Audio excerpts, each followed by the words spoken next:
말씀 열왕기상 17장 17절에서 24절 말씀을 가지고 우리에게 무엇이 필요할까라는 말씀의 제목으로 하나님의 말씀을 나눕니다. 인생사 세웅지마다라는 말을 여러분 아십니까? 가끔 쓰는 그런 사자성어지요. 말입니다. 중국 국경 지방에 한 노인이 살고 있었습니다. 어느 날 그 노인이 기르던 말이 국경을 넘어서 오랑캐 땅으로 도망가 버렸습니다. 이에 이웃 주민들이 이 노인에게 찾아와서 위로의 말을 건넵니다. 그러자 이 노인은 이 일이 복이 될지 누가 합니까? 라고 하면서 태연하게 그 일들을 받아들입니다. 이 말은 그 집에 큰 기둥과 같은 재산입니다. 그런데 그게 없어졌는데도 태연하게 이 일이 때론 복이 될 수 있다라고 태연했습니다. 그리고 몇 달이 지난 후에 도망갔던 말이 앞말과 함께 집으로 돌아왔습니다. 주민들이 찾아와서 그 노인에게 축하를 하는 겁니다. 어르신, 그때 말씀하신 그대로 그게 복이 됐네요. 그 화가 복이 되었네요. 라고 하면서 축하를 전합니다. 그러나 노인은 또 그 주민들에게 나이가 내게 화가 될지도 모릅니다. 화가 될지 복이 될지 그거는 모르는 일입니다. 라고 그의 기쁜 내색을 하지 않았습니다. 며칠 후에 노인의 아들이 이 말을 타다가 그만 말에서 떨어지게 됩니다. 그리고 다리가 부러지게 되지요. 또 마을 사람들이 다시 위로하면서 찾아왔습니다. 아이고 정말 찾아온 말이 돌아온 말이 또 사고를 치네요. 사고를 치는 놈이 또 사고를 치네요. 라고 하면서 또 위로를 건넵니다. 노인은 또 역시 이게 복이 될지 모릅니다. 라고 하면서 그의 안타까운 표정을 나타내는 것이 아니라 태연하게 그것들을 묵묵히 받아들입니다. 그리고 얼마 지나지 않아서 국경 밖에 있는 오랑캐가 침략을 하게 되어집니다. 그래서 나라는 짐승령을 내려요. 전쟁이 일어났으니까 군대를 모집합니다. 그래서 젊은 남자들은 몇 세부터 몇 세까지는 다 어디로 모여서 칼과 활을 들고 전쟁에 나가자라고 짐승령을 법으로 선포하게 되어집니다. 그래서 동네에 있는 모든 젊은 사람들은, 남자들은 전쟁에 참여하게 되지요. 전쟁에 참여했던 많은 사람들은 안타깝게도 전사하고 맙니다. 하지만 노인의 아들은 다리가 부러져서 전쟁에 나갈 수 없는 상태가 되었고, 그래서 그 아들은 안전하게 아버지와 함께 삶을 살았다. 이게 바로 세웅지마에 대한 어떤 사자성어의 유래입니다. 변방의 노인의 말, 세웅지마이지요. 우리가 살아가고 있는 우리의 인생은 때로는 건강하기도 하고, 때로는 좀 아프기도 하고, 그렇죠? 때로는 기쁘기도 하고, 때로는 슬프기도 하는 이런 일들이 끊임없이 반복되어지고 있습니다. 생각해보면 어떤 인생일지라도 그냥 그 인생을 그래프로 생각하면 그냥 일직선으로 상승곡선을 쭉 그리면서 전성기만을 살아가는 사람은 아무도 없을 것입니다. 그냥 목적지를 향해서 계속해서 상승하는 사람은 없을 거예요. 오히려 올라갔다가 내려갔다가 올라갔다가 내려갔다가 조금씩 올라가기를 축복합니다. 그리고 또 옆으로 넘어졌다가 S자로 또 왔다 갔다 하는 것이 우리들의 인생일 것입니다. 이런 인생을 살아가고 있을 것입니다. 여러분, 올해가 지금 벌써 몇 번째 주죠? 세 번째 주입니다. 그렇죠?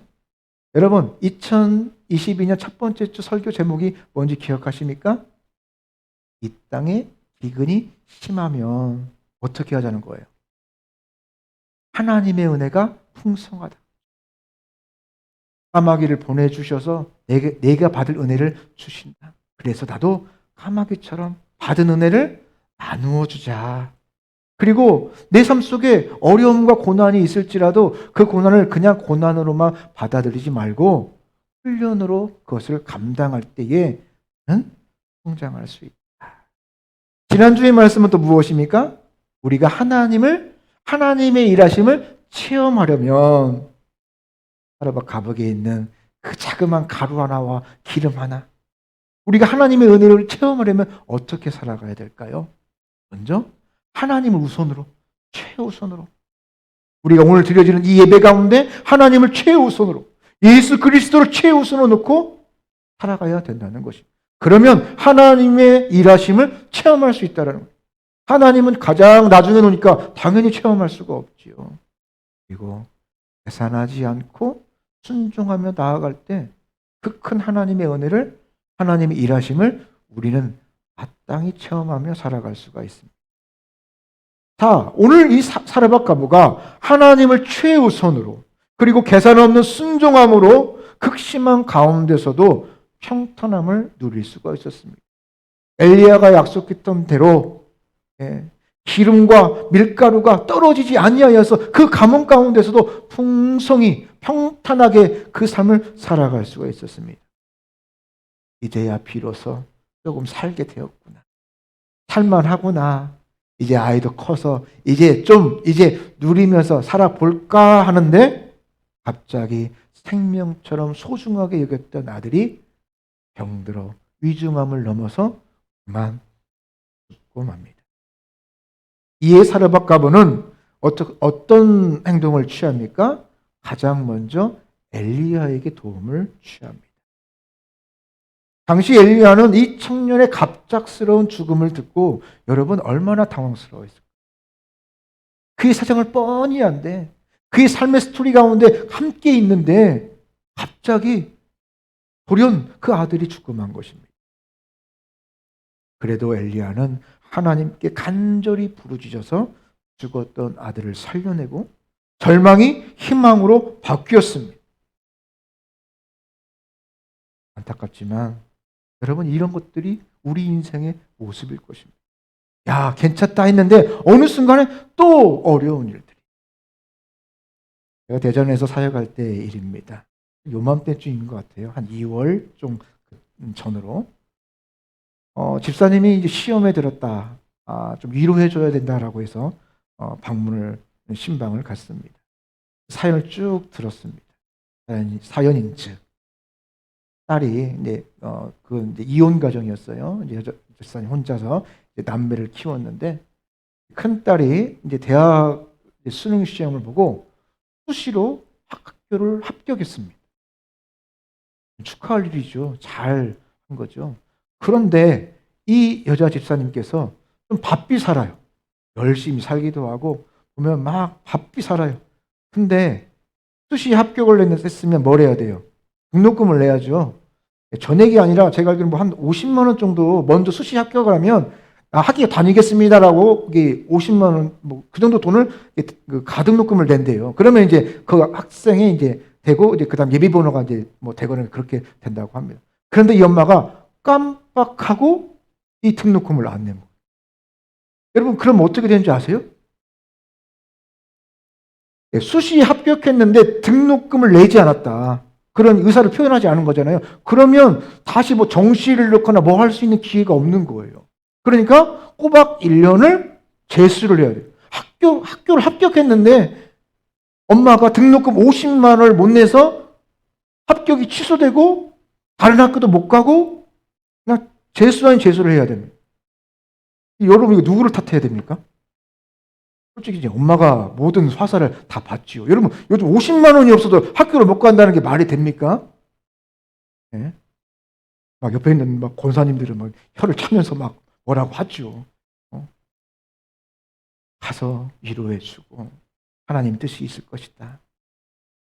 엄마가 또 이런 거 하다 보니까 또 하나님 또 뜻이 있을 것 위로해주고 딸도 또 격려해주고 또 고등부에 잘 다니고 있는 딸이었기에. 그런데요. 그래서 이제 쭉 1년이 지나고 또 1년이 돼서 또 신방을 오라는 거예요. 기쁜 소식이었어요. 무슨 소식이냐? 그때는 제 계약하기에 이제 백석대 그 무슨 과에 이제 합격을 했었어요. 수시로.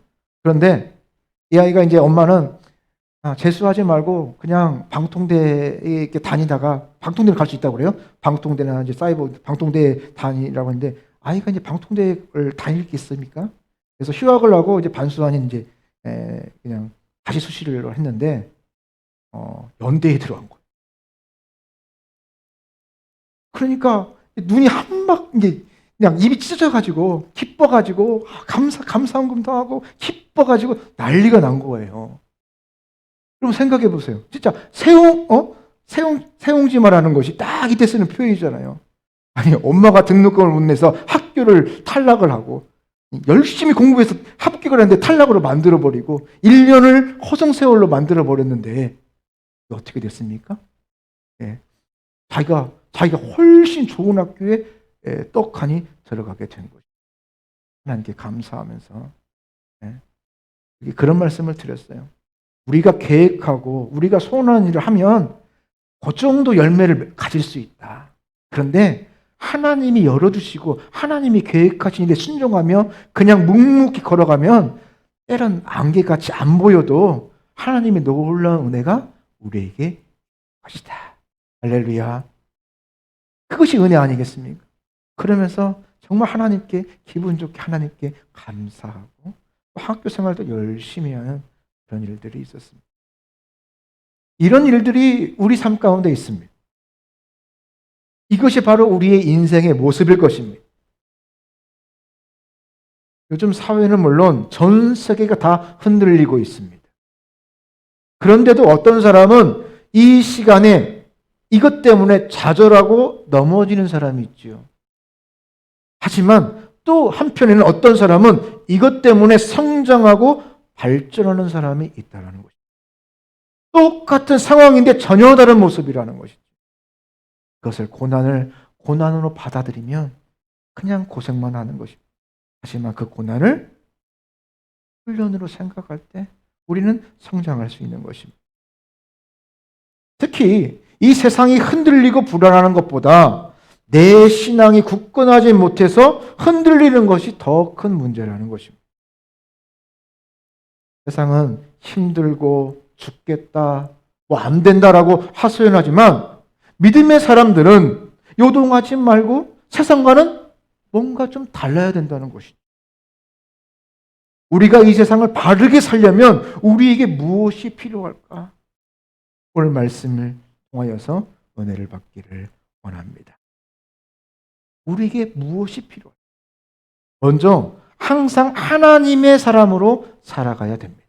무엇으로 살아가자? 하나님의 사람으로 살아가야 된다는 것입니다. 오늘 본문에서 사르밧 가브는 엘리야를 2번이나 하나님의 사람으로 부릅니다. 본문 18절 말씀해 보니까 사르밧 가브는 죽은 아들을 살려달라고 간절함으로 하나님의 사람이여 라고 엘리야를 부릅니다. 또 24절 말씀해 보면 죽었던 아들이 이제 살아남으로 말미암아 사르밧 가브는 놀라고 감탄함으로 당신은 정말 하나님의 사람입니다 라고 고백하고 있습니다. 하나님의 사람. 이 히브리어로는 이시 하엘로임, 이시 하엘로임. 하나님의 사람. 하나님의 일을 수행하고 대행하는 사람이라는 뜻입니다. 또 우린 이 단어를 이렇게 해석할 수도 있습니다. 세상에 하나님을 보여주는 사람. 이게 바로 하나님의 사람. 세상이 아닌 하나님께 속한 사람. 바로 그것이 엘리야가 죽음을 생명으로 바꾼 능력, 이시 하헬로임, 그 은혜로 굳건히 살았다는 것입니다. 오늘날 세상이 교회를 향하여서 믿는 우리를 향하여서 조롱하는 이유가 무엇입니까? 하나님을 믿는다고 하면서 하나님의 사람으로 오늘 이 엘리야에게 불렀던 하나님의 사람, 이시 하헬로임, 그것으로 살아가지 않는다는 것입니다. 외적으로 보면 하나님의 사람처럼 보이지만 실제 그 삶을 보면 하나님의 사람답게 살아가고 있지 않다는 것입니다. 여러분, 하나님의 사람은 어떤 사람입니까? 교회에 출석하고 주일날, 일요일날 성경책을 들고 있고, 직분이 있고, 자동차 뒤에 물고기 모양이 있고, 93.3 메가헤르츠 빨간색 스티커가 붙어 있고, 십자가 목걸이가 달려 있고, 그런 모습들이 있어야 하나님의 사람입니까? 아닙니다. 오히려 하나님은 세상을 향하여서 십자가와 이 부활의 복음을 굳게 붙잡고 살아가는 사람입니다. 어떤 경우에도 세상이 아닌 하나님의 편에 서서 살아가는 사람입니다. 오늘의 배경이 무엇이냐? 하나님의 편에 살아가는 사람들이 점점 줄어가고 있다는 것입니다. 오히려 세상의 편이 되어서, 세상에 함몰되어서 살아가는 영혼들이 점점 많아져 가고 있는 것이 현실입니다. 사도행전 5장 29절 말씀에 보면 사람보다 하나님께 순종하는 것이 옳지 아니하냐라고 묻고 있습니다. 당시 사내들인 공회 사람들이 십자가와 부활을 전하는 사도들을 못마땅히 여겼습니다. 그리고 그들을 붙잡아다가 감옥에 가두고 협박도 하고 회유를 합니다. 부인하고 그것만 증거하지 않으면 내가 너희를 풀어줄 거야. 우리가 믿는 이 구약의 말씀만 믿으면 너희 우리와 함께 할 수 있어. 아니면 너희는 죽을 거야. 감옥에 갈 거야. 협박도 하고 회유를 합니다. 하지만 사도들은 사람보다 하나님의 사람, 하나님에 속하는 순종하겠다는 그의 생명을 걸고 철저하게 하나님의 편에 서고 맙니다. 그리고 담대하게 하나님의 복음을 전파합니다. 박해가 극심한 세상이었지만 하나님은 철저하게 하나님의 편에 서서 하나님의 위하여서 일하였던 이 사도들을 보호하시고 지켜주십니다. 이번 주의 미션, 이번 올해 숙제를 잘 안 내드렸는데요. 우리 한번 이 숙제를 기억하고, 이번 주의 숙제는 뭐냐면 하나님의 편에 서서 살아가기. 누구 편에 서 살아가기? 하나님의 편에 서서 살아가기. 하나님의 사람답게 살아가기. 작년에 히트쳤던 그 드라마가 있습니다. 세계적으로, 우리나라 드라마인데 세계적으로 넷플릭스에서도 1위를 했던 드라마가 있습니다. 오징어 게임이죠. 좀 자극적이고 선정적이어서 또 좀 비기독교적인 그런 부분들이 있어서 좀 아쉬운 부분이 많았지만, 이 오징어 게임을 보면 무슨 단어가 등장하냐면 깐부라는 것이 등장합니다. 누구 편이냐? 너 나랑 깐부하자. 같은 편 하자. 그러면서 같은 편을 만드는 거예요. 그래서 이 오징어 게임 줄다리기도 하고 또 전략도 세우고 여러 가지 일들을 이제 하는 것입니다. 여러분의 깐부는 누굽니까? 세상입니까? 하나님입니까? 내가 잘 되고 내가 편안하고 아무 일이 없을 때는 세상과 깐부를 해요. 그러다가 안 돼. 세상도 나를 돌아보지 않고 힘들고 어려울 때 그때만 하나님과 깐부를 하기를 원하는 그런 모습이 나의 모습은 아닙니다. 상황에 상관없이 하나님 편에 속한 하나님의 사람으로 살아가는 저와 여러분이 되기를 바랍니다. 우리가 이 땅에 살아갈 때 세상의 편에 살아가면 잠깐은 편할 수 있습니다. 하지만 불행히도 세상은 항상 내 편이 아니라는 거예요. 반면에 어렵고 힘들어도 하나님 편에 서면 하나님께서는 나는 물론이고 나와 내 가족, 내 후손까지 하나님께서 그 은혜로 끝까지 책임져 주신다는 것입니다. 미국의 유명한 사회학자가 18세기의 두 인물들을 비교하면서 글을 썼습니다.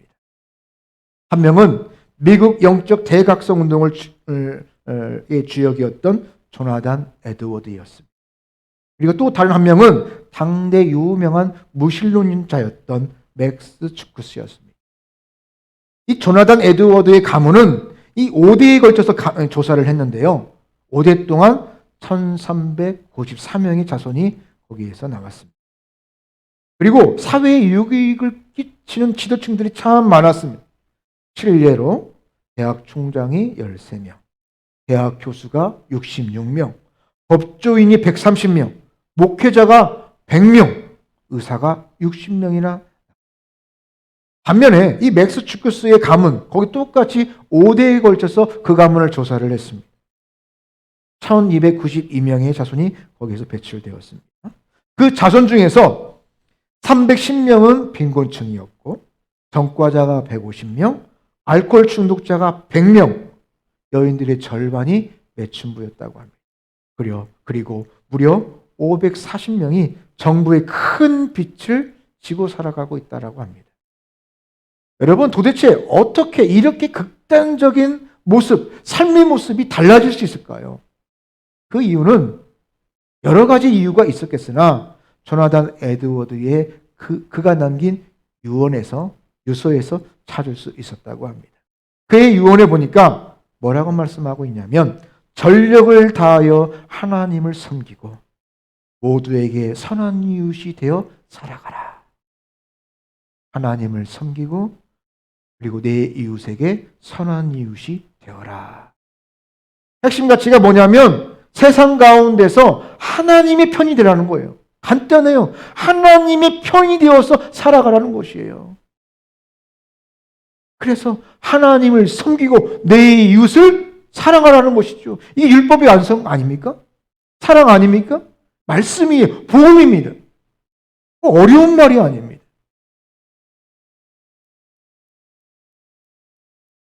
코로나로 인하여서 모든 것이 엉망이 되었죠. 나는 내년에 뭘 좀 할 거야. 이런 계획을 할 거야. 했는데 코로나 때문에 다 안 된다. 다음에 하자. 엉망이 된 지금. 그러면 해결책이 뭘까요? 백신입니까? 치료제입니까? 그렇지 않습니다. 우리에게 해결책이 무엇이냐? 바로 믿는 자들이 각자가 나의 자리에서 하나님의 편이 되어서 하나님의 사람으로 살아가는 것입니다. 내가 이 시간 예배자로 하나님 앞에 나아가는 것입니다. 네 삶, 직장에서, 학교에서 하나님의 편에 서서 살아가는 것입니다. 그것이 먼저 되어야 됩니다. 한 주간도 이런 하나님의 편에 서서 굳게 믿음으로 승리하시기를 바랍니다. 우리에게 필요한 것 두 번째는 뭐냐면 끊임없이 하나님께 도우심을 구하라는 것입니다.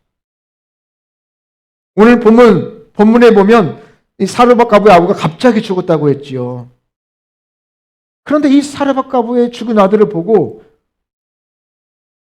이제 끝났다. 끝난 거죠. 그럼 심폐소생술은 또 다 해봤지 않겠습니까? 동네 의원 다 할 수 있는 최선을 다 하지 않았겠습니까?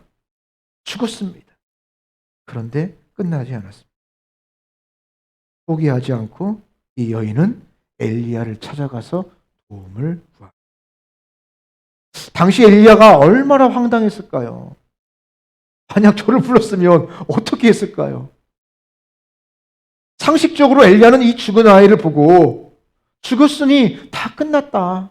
안타깝지만 어떻게 하냐? 하나님이 그 명을 다 했으니 이제 남은 사람이 하나님이 주신 그 사명을 가지고 살아가야 되겠다. 산 사람은 살아야 된다. 위로하면서 그렇게 나아가야 되겠죠.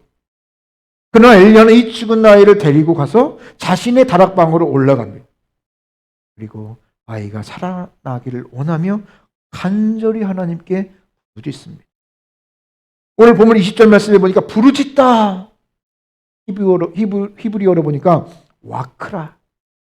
안타까움과 간절함으로 도움을 호소하는 것입니다. 부르짖다. 여러분 무엇을 위해서 부르짖습니까? 당시 이 생명이 죽었지만 엘리야는 포기하지 않았습니다. 끊임없이 하나님께 도움을 청하고 있습니다. 여러분, 우리에게 주어진 일, 그런 상황 가운데 그냥 내 판단과 그냥 보통 일반적인 상식으로 이건 끝이야, 안 돼 라고 판단하고 포기하면 그냥 끝입니다. 하지만 오늘 엘리야는 끊임없이 하나님께 도움으로 엎드리며 하나님께 나아갔다는 것이지요. 엘리야의 간절한 기도로 죽었던 아이가 다시 살아났습니다. 우리가 이 땅에 살아가면서 생명도 죽음도 절망도 소망도 때론 눈물도 기쁨도 다 경험할 수 있습니다. 그렇죠. 이게 인생이니까요. 그래도 우리는 흔들리지 아니에요. 하나님께 어떻게 되느냐? 끊임없이 엎드림으로 그 앞에 능력이 하나님 앞으로 나아가야 된다는 것입니다. 그것을 잊지 말아야 된다는 것이지요. 세상의 상황이 아무리 힘들어도 극심하여도 하나님께 끊임없이 도움을 청하면 그 엎드림이 믿음의 능력이 될 줄을 믿습니다. 그러나 상황이 이렇게 극심해지면요, 우리는 살아계신 하나님보다는 불완전한 세상, 또 나에게 도움을 그 어떤 세상의 것, 인터넷이나 뭐 다른 것을 통하여 방법을 찾으려고 합니다. 여러분, 그런데 세상은 다변적인 것입니다. 제한적인 것입니다. 영원한 것이 아닙니다. 그래서 그리고 온전한 것도 아니죠. 그래서 우리에게 절대로 정답을 줄 수가 없습니다. 진리를 줄 수가 없습니다. 오직 살아계신 하나님만이 우리에게 진리와 생명과 승리를 주실 줄을 믿습니다. 온전한 승리를 주실 줄을 믿습니다. 그러므로 우리는 우리 삶 속에서 더욱더 하나님께 도움을 청하면서 살아가야 된다는 것이에요. 또 이런 것을 부탁하면 좀 그렇잖아요. 그렇지 않습니다. 작은 것이죠. 하나님께 묻고 도움을 청하는 것입니다. 성경에 보면 주님은 항상 기도하면서 주님이 주신 사역을 감당했습니다. 곳곳마다 증거하고 있습니다. 실제로 주님은 간절히 기도하면서 12명의 사도를 세우셨습니다. 저녁마다 항상 기도하면서 하루를 시작하셨습니다. 여러분, 올 한 해 무엇을 계획하셨나요? 여러분, 모이는 일에, 예배하는 일에 더욱더 열심을 내시기를 바랍니다. 그래서 이뤄지는 새벽 예배, 수요 예배, 금요 심야 기도 예배, 주일 오후 예배, 이 모든 예배 가운데 내가 올해는 한 번이라도 더 나아가겠다. 하나님 편으로 내가 열심으로 나아가 보겠다. 이거 다 하라는 게 아닙니다. 한 번 더 나아가겠다. 한 걸음 더 나아가겠다. 여러분 다짐하시기를 바랍니다. 예수님도, 여러분 예수님이 능력이 없어 새벽마다 기도하셨나요? 아니지. 오병이의 사건 이후에 사람들이 예수님을 왕으로 삼고자 했습니다. 인기가 최고로 높았어요. 저분이 왕이 되면 적어도 우리는 배는 굽지 않겠다. 저런 분이 왕이 되어야 돼. 그때도 주님은 어디로 가셨습니까? 우연히 한적한 곳으로 가서 산으로 가셔서 기도하셨습니다. 마지막 십자가 사역을 앞두고도 겟세마네 동산에 가셔서 땀이 핏방울이 되도록 간절히 기도하셨습니다. 십자가에 달리셔서 저들의 죄들을 용서하여 주옵소서, 내 영혼을 받아 주옵소서 간절히 기도하셨습니다. 이처럼 주님부터 처음부터 끝까지 기도로 하나님께 도우심을 간구하고 있다는 사실입니다. 그렇다면 연약하고 부족한 나는 어떻게 해야 되겠습니까? 더 간절함으로, 더 끊임없이 하나님의 도우심을 구하면서 살아가야 될 줄 믿습니다. 예상보다도, 우리 예측보다도 이 코로나의 시간이 길어져 가고 있습니다. 반가운 소식은 그래도 올 전반기에 또 좀 한 차례 홍역은 있겠지만 그래도 이렇게 수습 근면으로 들어질 것이다라고 예측하고 있습니다. 하지만 그것도 가봐야 아는 일입니다. 우리 예상보다 계속해서 이 코로나가 길어지고 있습니다. 그러면서 나타나는 현상이 뭐냐면 우리의 예배가 약해져 가고 있다는 것, 우리의 기도가 약해져 가고 있다는 것입니다. 우리의 간절함이 식어져 가고 있다는 것. 지금은 힘들다, 죽겠다라고 하소연할 것이 아니라 그러기 때문에 오히려 더 간절히 하나님의 도우심을 구해야 될 때라는 것입니다. 하나님께 끊임없이 기도할 때에 우리의 삶이 변화될 것입니다. 회복되어질 것입니다. 치유될 줄을 믿습니다. 문제는 하나님의 응답이 분명함에도 불구하고 내가 이 세상 가운데 이 세상의 편에 속하면서 낙담하고 하나님 편으로 오지 않는다는 것, 기도하지 않는다는 것입니다. 기도해도 왜 이렇게 코로나가 길어지지? 왜 기도가 응답되지 않지? 아, 지쳤다. 기도하는 것도 뭐 한두 달이지. 낙심하며 기도하지 않습니다. 나 혼자 기도한들 뭐 세상이 바뀌어지겠어? 그렇지 않습니다. 다시 우리의 마음을 다잡고 하나님께 도움을 구할 때 하나님께서 엘리야를 통하여 사르밧 가후의 아들을 다시 살렸던 것처럼 하나님께서도 우리의 삶을 다시 살리고 만져주실 줄을 믿습니다. 미국의 유명한 배우였던 머독. 이 머독이 이 링컨 대통령의 백악관에 초청되어서 하루를 같이 보낼 수 있었다고 합니다. 당시 링컨 대통령은 남북 전쟁으로 인하여서 정말 힘들고 어려운 시간을 보내고 있었습니다. 그래서 다른 내부의 적과 외부의 적과 다 싸워서 정말 진퇴양난의 그런 상황에 놓여 있는 상황이었습니다. 그때의 머독은 한밤중에 어디선가 간절한 기도 소리를 들을 수가 있었습니다. 그 기도 소리를 쫓아서 가보니까 링컨이 무릎을 꿇고 하나님 이 나라를 붙잡아 주옵소서. 바른 길로 갈 수 있도록 주님 지혜를 주시고 주여 지켜 주옵소서. 절규하듯이 간절히 기도하는 링컨의 모습을 발견할 수 있었다고 합니다. 짧은 순간이었죠. 그때 머독은 이 지도자가 기도하는 한 이 나라는 가졌다고. 기도하는 내가 있는 한 내가 기도하면 이 나라와 이 민족이 바로 세워질 줄을 믿습니다. 지금은 네가 외적으로 무언가를 보여주겠다라고 노력하기보다는 마음을 다하여서 진심으로 기도해야 될 때인 줄을 믿습니다.